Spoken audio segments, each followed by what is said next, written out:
everyone, I'm Jeff Mackerline, and today I am here with my great friend Jason Loughlin, and we are talking about Goldtops. You can't really compare these guitars, they're all very different. We just happen to love the way Goldtops look. I think they're the coolest looking Les Paul you can get. Yeah, I love bursts, but there ain't anything cooler. So once again, Jason Loughlin, great friend here, great guitar player. Please check out the links below to Jason's YouTube page and his website. Please like and subscribe him, and hope you please like and subscribe my channel if you are new to this as well. Before we start digging into the Goldtops, if you like my channel and would like to help support what I do and keep the channel going, you can go to jeffmackerline.com. Lots of great stuff there. You can check out my courses. I've got courses starting from beginner to advanced in blues and blues rock. All those are available through my website. If you look at the TrueFire courses and you enter the code LIVE20, you get 20% off of any of the courses that you purchase. I would ask that you do that through my website because it works out much better for me. I also have my record that I did with Robin Ford, my record on my own, and background tracks, and those are all available on my website, jeffmackerline.com, and I really appreciate the help and support. So let's talk a little bit about some Goldtops. Well, I'll start old and then go to new. So this is a 69 Deluxe, early 69 Deluxe, so one-piece body, no volute, mini humbuckers, everything's pretty much original on this. Had no intentions of buying this guitar. Always kind of wanted one because Neil Finn played one, and I'm a huge Neil Finn fan. This is the Don't Dream It's Over guitar. Mm-hmm. It gets close. It was like an affordable 56 for me. Not really a 56, but it got me close when I put P90s in it to a 56.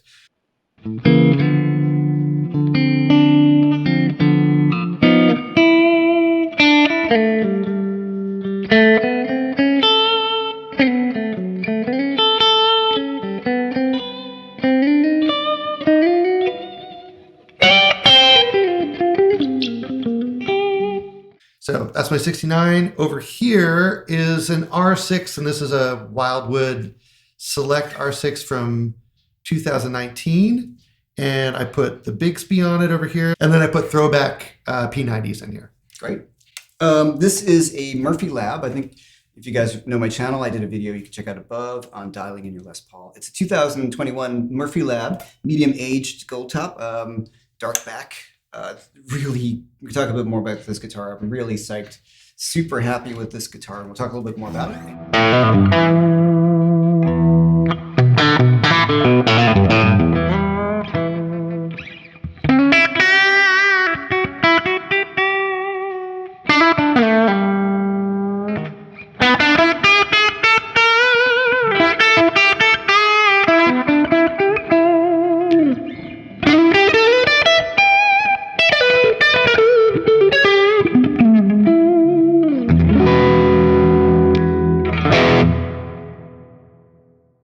Here I have a 1953 Goldtop that was Robin Ford's formerly, and Robin, you guys are familiar. Robin's my close friends, and we did a lot of playing together into touring, and I always get to play this guitar at his house and just loved it. And he just decided to move on from it, which I know he regrets. And I ended up getting the guitar. He made it a doable thing for me, and I will be eternally grateful to him for having actually one of the greatest guitars I've ever owned and played. I agree. That's my favorite guitar of yours by far. Yeah. It's a magic guitar. Let's talk about the old ones for a sec. Sure. Now, this is a 53, and it's an early 53 because later in 53, they changed the neck angle. They went to the wraparound tailpiece. So what that means is the early ones, the neck angle isn't steep enough. So they could pitch it back so they could raise the bridge up a little higher. This is fairly flat against the body. I don't know what the degrees are. Who cares? I don't care. Doesn't matter. It is what it is. Yeah, and it had a trapeze bridge on it, so which are very, very hard to play. But this is a bridge by Joe Glazer, who's a luthier down in Nashville, and Robin had this put on, and it is like a compensated bridge, so it's like it becomes like basically a wraparound that's held on by this trapeze bridge.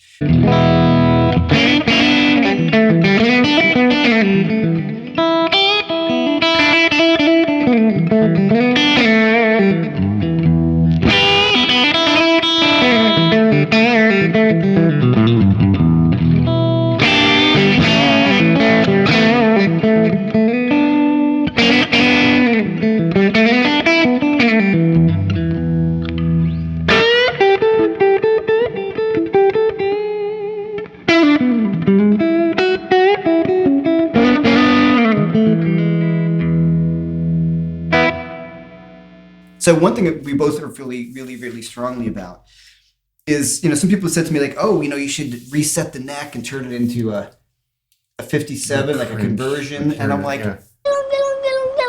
why? Right. But the reason why you don't want to do that is, okay, if somebody had mangled this guitar, it had a headstock repair, something major, then I would consider it. But I feel like it's kind of a crime to do that because these are amazing guitars. Yeah, and I feel like even in that case, like personally, that's the story of that guitar. Mm-hmm. Like I just love just put it back to what it was supposed to be, and then play that instrument. Yeah. And when I mean play that instrument, it's like all the limitations, all the pros and cons of that instrument, the voice of that instrument, lean into all of it and play that particular instrument. Like there's something about that, loving a guitar unconditionally that's like, I don't know, maybe it's a little self-righteous, but I definitely feel pretty strongly about that. It's pretty self-righteous. Yeah. No, and I really consider myself a caretaker of the guitar because it's going to outlast me. And, it's when the next person who gets it will hopefully continue to treat it with the respect that it deserves and treat it well. Sure. So this is a great sounding guitar, and Jason's borrowed it a few times, which is love that guitar. Yeah, it's a real winner.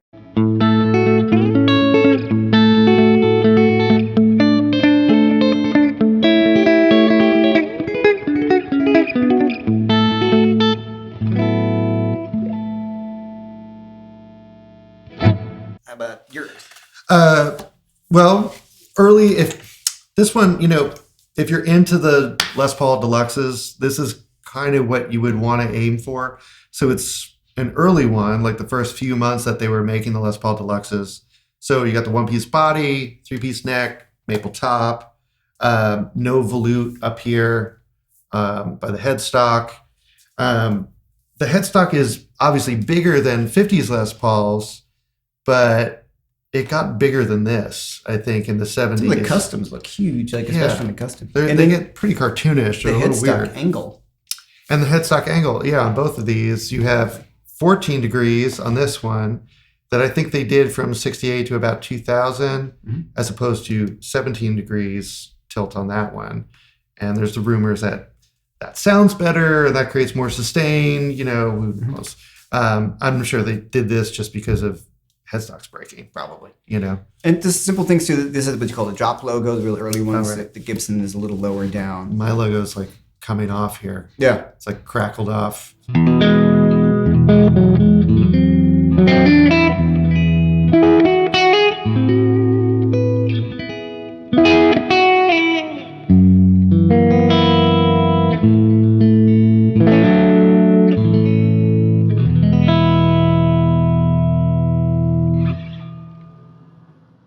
So I just want to address something really fast, about vintage guitars. Are they worth it? Hell, if you got endless amounts of money, yeah, sure, I guess, right? I don't. And, I know, because you own some vintage instruments. And I think I love them because they have a vibe and they have a thing that makes me want to play them. I find them, they draw me in. I just want to play them. And we'll talk about my Murphy Lab in a second for that reason. This thing just speaks to me. It's just got years and years and that patina and smoke and DNA, and there's just something about it that makes me want to play it. That being said, Jason and I have had the opportunity to play many. We do a lot of guitar safaring for things that we can't afford, and we played a 58 Gold Top not that long ago. Yeah, and it was $175,000, and it was a stinker. And I played not a great guitar. No. Yeah. I played plenty of old stinkers, they're Tellys or Strats, and you're like, "Beh." Yeah. So, but when they hit, they're spectacular. Yeah. You have a good guitar, and I feel like Gibson now, and we're going to see this R7 in a second, this Murphy Lab, are finally getting it right and making really, really great guitars. But as great as the new guitars are, you can't build in 50 years of playing. It's just kind of impossible. So that doesn't mean that 50 years of playing on any guitar makes a guitar great. Right. Or in 50 years, this might sound this is just going to sound better. That's only going to sound better. Yeah.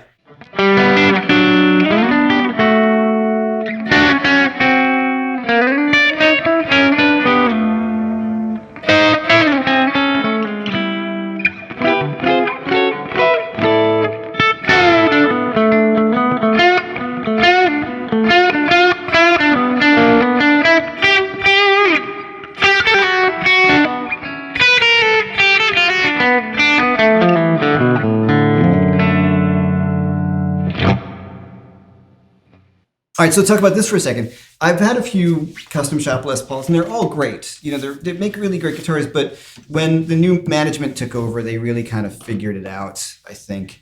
They're not inexpensive, but as a friend of mine said, well, yeah, that's what they cost. Right. You can see that's, yeah.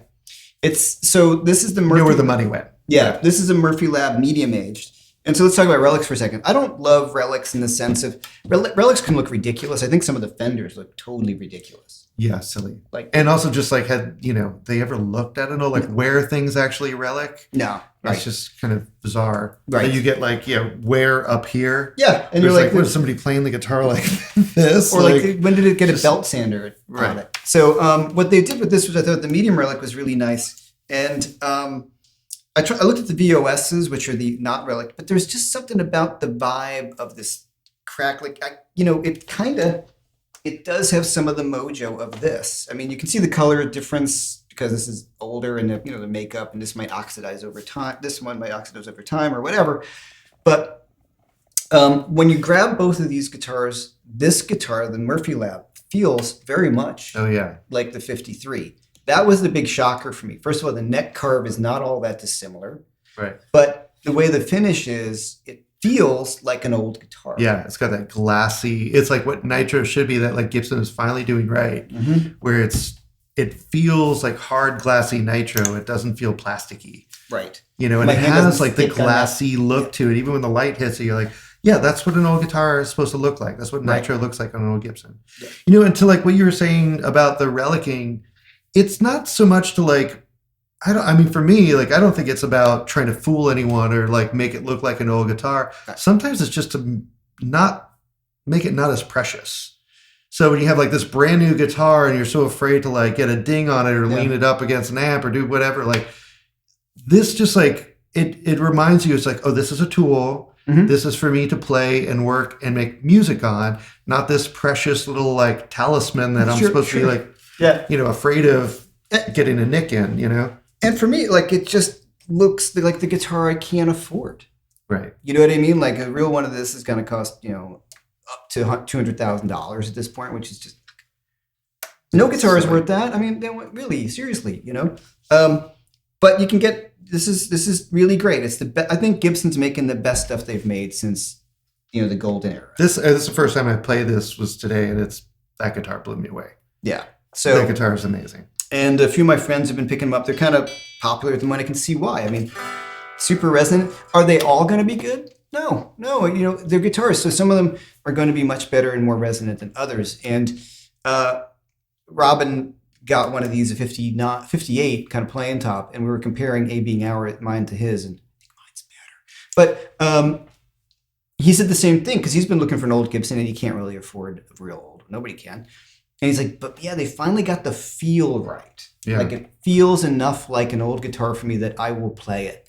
And so, now it's just a matter of maybe fine tuning it with pickups or something like that. And they're doing it right. They have like the darker rosewood and they got the dark back right. Yeah. Now, okay, one quick thing about the cracking and the checking. This is way more checked than my original one.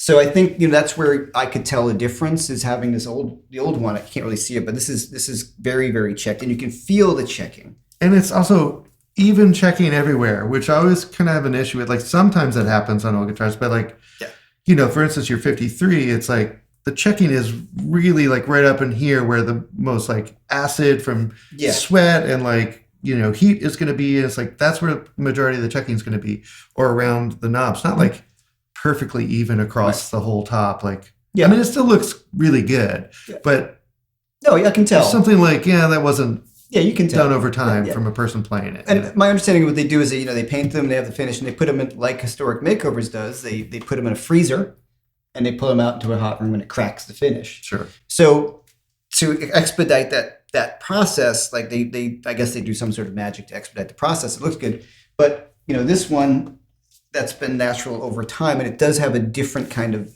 feel and vibe to it in that sense. I mean, and like none on the back, and very little on the back, right? You have to hold up to the light to see some, and it's very, very light. So this is much more checked, but hey, it feels great, and I really love the guitar, and it's become, one of my favorite guitars. I'm very, very happy with it. The years, what's the year? This is 2021. Yeah. 2019? Should say in the back. Yeah, what's the last number? 9, I think. Yeah, 19. Yep. 2019. Yep. So not a lot of time going by, and how much better they've dialed it in. This is a R6 Wildwood Select VOS, yeah, right. VOS, right? Yeah. Not a cheap guitar, really well made. Beautiful wood and everything, and pretty much everything is there. Mm-hmm. It's like, the headstock's right, the tenon joint's right. Like, it's just the carve on the top looks darn close to me, but it's like it's that extra like 5%. That's just like definitely the finish on this is just feels so much better. It feels more like nitro, and I think the color gold. I mean, you could see. Yeah, it's a double gold. They call that. The gold is just that's more like your 53. Yeah, yeah. It's going to age the right way. Yeah, and that's the. And also the neck contour. Like, this has got a great neck. I like big necks, and I cannot lie. No, sorry, everyone unfollowed immediately. Yeah. But I like big necks, and this has like a nice I don't know, almost like a pretty even contour all the way across, where your 53 and this have like almost like a soft V going on. Yeah. And it just feels like somebody was shaping it by hand. It just feels more personal. Yeah. Yeah, it's got a little soft V right down here. It flattens out a little bit more. But down here, it's definitely like a nice soft V. Yeah. All the way through, but more pronounced down at the bottom. Right. Yeah. And that's like, that's the difference. Like, they're really like, you could see the company like clearly like completely changed. It's like, no, we're going to actually, let's do this right. Yeah. Then Henry's gone.